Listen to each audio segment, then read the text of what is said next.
Ja, ik denk dat we allemaal wel een beetje hetzelfde dachten van, hoezo nu? Maar van de andere kant, ja, dat is misschien ook de weg die we hadden ingeslagen, of die de president had ingeslagen, zeg maar, van. Dus op een gegeven moment komt er een nieuwe coach, ja, is het dan ooit een goed moment, zeg maar, Ja, dat is om die coach te vervangen? Ja. Dat is een beetje ook het ding. Inilah kenyataan yang mengejutkan. Sebuah kenyataan yang muncul ke permukaan setelah Indonesia dihancurkan dengan cara yang paling menyakitkan.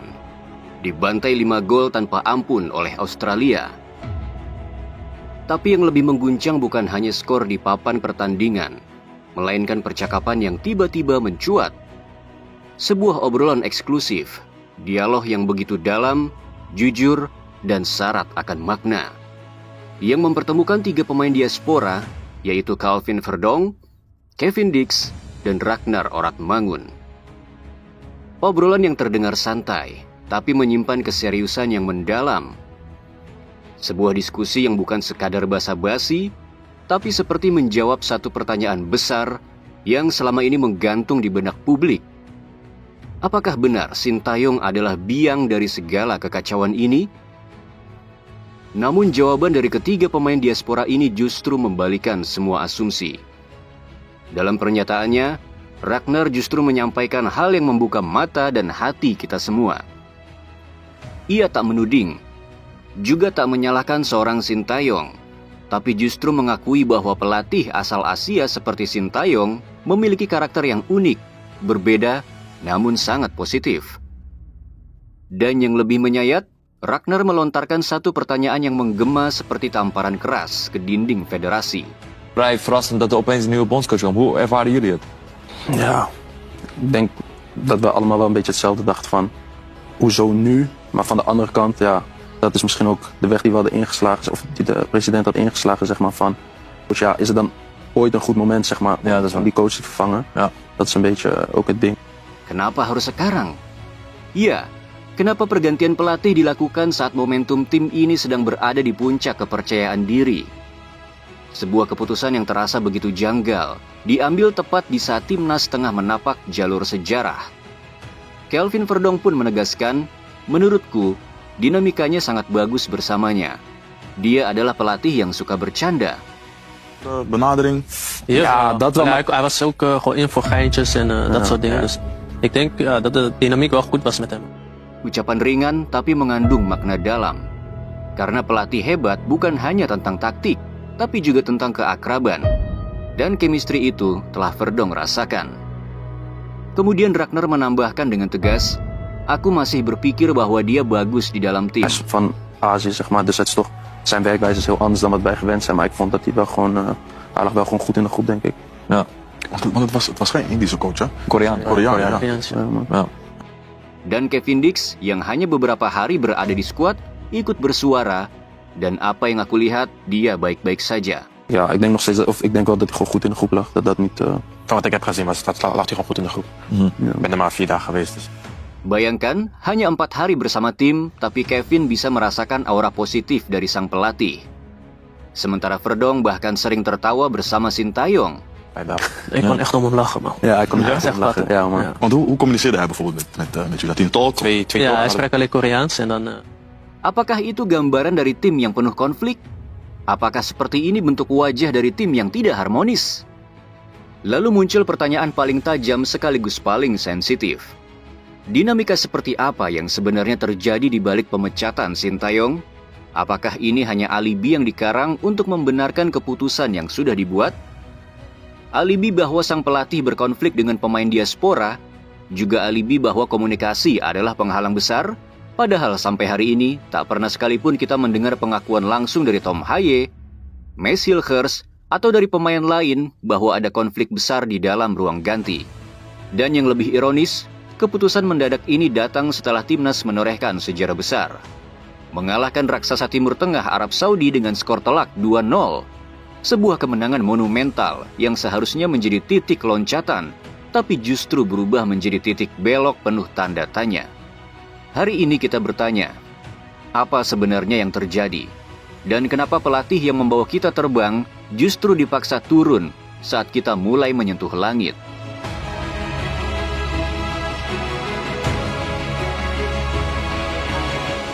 Jangan bahas ini lagi. karena akan memperkeruh suasana timnas Indonesia. Begitu kata sebagian orang yang ingin meredam suara-suara kritis supporter timnas Indonesia. Tapi mari kita berkata jujur, benarkah diam adalah pilihan terbaik? Cobalah tanyakan kepada 3 pemain diaspora yang terlibat dalam dialog di awal video tadi. Mengapa mereka tak diam saja mengenai isu yang paling sensitif yang sedang terjadi antara federasi dan Sintayong? Bukankah justru mereka yang paling rentan? Jika ada pihak yang tak senang dengan dialog itu, maka risiko terbesar bukan pada kita, tapi pada mereka. 3 pemain yang telah berjuang meninggalkan tanah kelahiran demi lambang Garuda di dada. Dan mereka juga bisa saja tidak dipanggil lagi, hanya karena keberanian mereka berbicara dan mempertanyakan keputusan federasi. Coba tanyakan pada Ragnar, kenapa ia justru bersuara lantang mempertanyakan keputusan besar ini? Kenapa ia tak setuju pergantian pelatih dilakukan saat momentum sedang menguat? Karena Ragnar tahu, ini soal arah kemana kapal Garuda akan berlayar. Tanyakan juga pada Verdong, kenapa ia tetap tertawa dan bersenda gurau dengan pelatih yang katanya arogan bahkan diktator? Mengapa Verdong justru merasa nyaman dengan sosok yang selama ini dicap pelatih yang tak bisa menerima kritik? Kalian tahu kenapa? Karena di ruang ganti, bahasa tak selamanya soal kata-kata, tapi juga tentang rasa kekeluargaan. Dan pelatih sebelumnya sungguh telah memberi rasa percaya yang besar pada pemainnya. Semua ini bukan sekadar nostalgia. Ini luka yang masih menganga di hati para supporter. Kita bukan takut kalah. Kita paham, Australia bukan tim kacangan. Mereka raksasa Asia. Mereka veteran Piala Dunia. Namun, justru karena kita tahu siapa mereka, kita makin heran dengan apa yang terjadi malam tadi. Karena dulu di bawah pelatih yang dicemooh itu, yang katanya punya kendala dalam komunikasi, yang dituduh penuh konflik, justru di tangan pelatih itu timnas Indonesia mampu membuat Australia diam membisu. Tak ada satu gol pun yang mereka cetak. Kita membuat mereka mati kutu.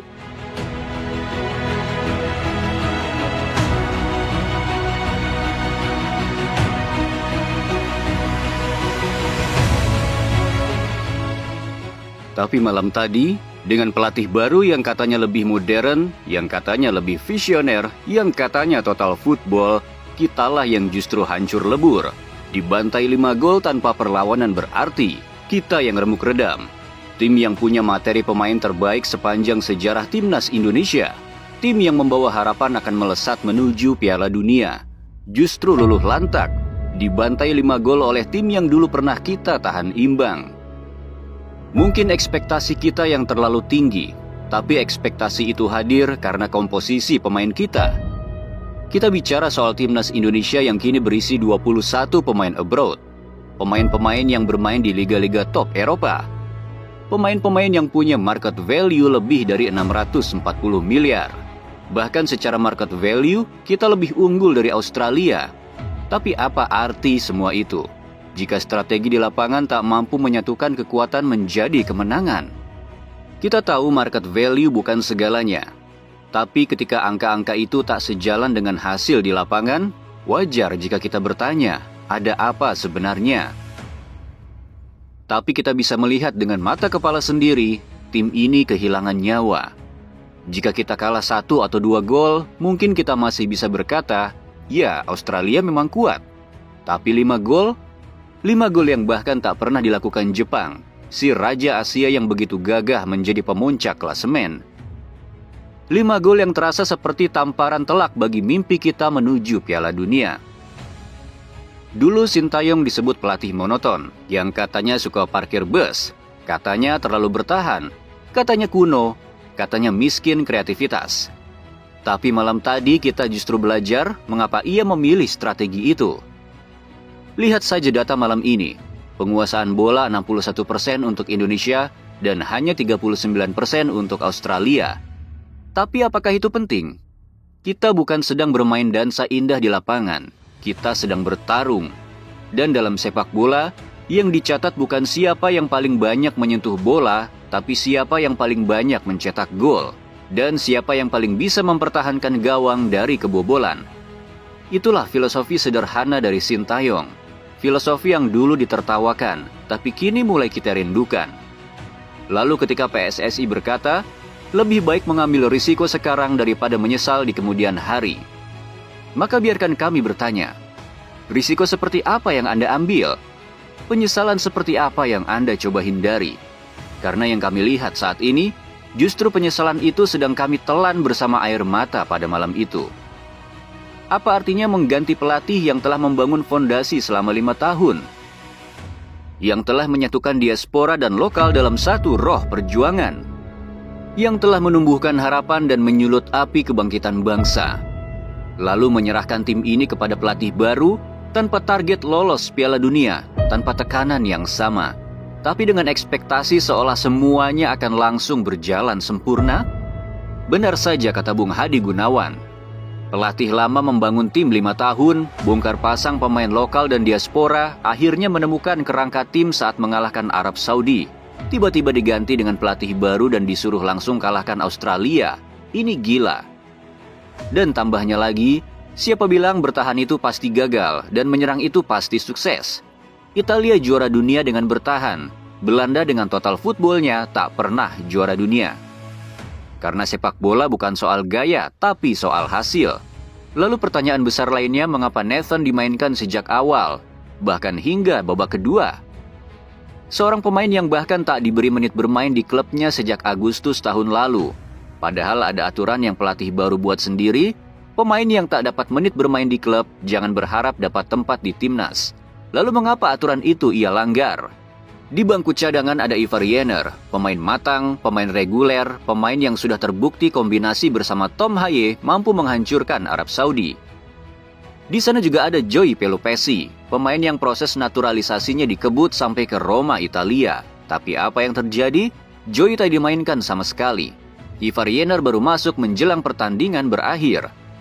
Sementara Nathan yang sudah menunjukkan performa yang sangat jauh dari ideal, dibiarkan terus bermain, membuka ruang, melakukan kesalahan fatal, dan menjadi titik lemah yang berhasil dimanfaatkan oleh Australia. Apakah kita masih harus diam dan pura-pura tidak kecewa? Tentu tidak, karena malam itu bukan sekadar kekalahan. Malam itu adalah peringatan bahwa mimpi besar Garuda bisa runtuh dalam sekejap jika keputusan diambil tanpa arah. Dan jika hari ini supporter diperbolehkan berbicara jujur tentang apa yang kurang dan apa yang lebih dari pemain timnas Indonesia, maka inilah suara kami. Bukan untuk menjatuhkan, tapi untuk membuka mata pelatih yang baru agar langkah ke depan tak kembali salah arah. Sederhananya begini, Tom Haye adalah otak permainan. Namun otak sehebat apapun butuh kaki yang cepat untuk menopangnya, baik saat menyerang terlebih lagi ketika memutus serangan. Dan Tom tak punya lari yang cepat, dan itulah sebabnya Tom Haye butuh seorang Ivar Jenner di sisinya. Karena Ivar bukan hanya pemain tengah, ia adalah perisai. Ia penutup ruang, penjaga tempo, penyeimbang lini tengah yang membuat Tom Haye bisa berpikir dan mendikte permainan. Jay Itzes punya postur, tapi ia bukan pelari. Jay kuat dalam berduel, tangguh secara fisik. Tapi dalam duel kecepatan, ia butuh pendamping seperti Rizky Ridho, yang selama ini jadi penyeimbang dalam skema bertahan. Dan jika kita bicara soal Mes Hilgers, yang selama ini bermain di FC Twente dengan skema 2 bek tengah, bukan 3 bek seperti yang dipaksakan malam itu. Ia asing dengan sistem ini, ia butuh waktu beradaptasi, tapi sayangnya waktu itu tidak ada. Lalu Kelvin Verdonk, pemain yang gemilang di NEC Nijmegen sebagai fullback kiri, juga begitu memukau bermain di posisi itu ketika era pelatih timnas sebelumnya. Namun malam itu ia dipaksa menjadi left center back, sebuah posisi yang tak biasa, sebuah beban yang tak seharusnya ia tanggung, dan hasilnya kita bisa melihat sendiri.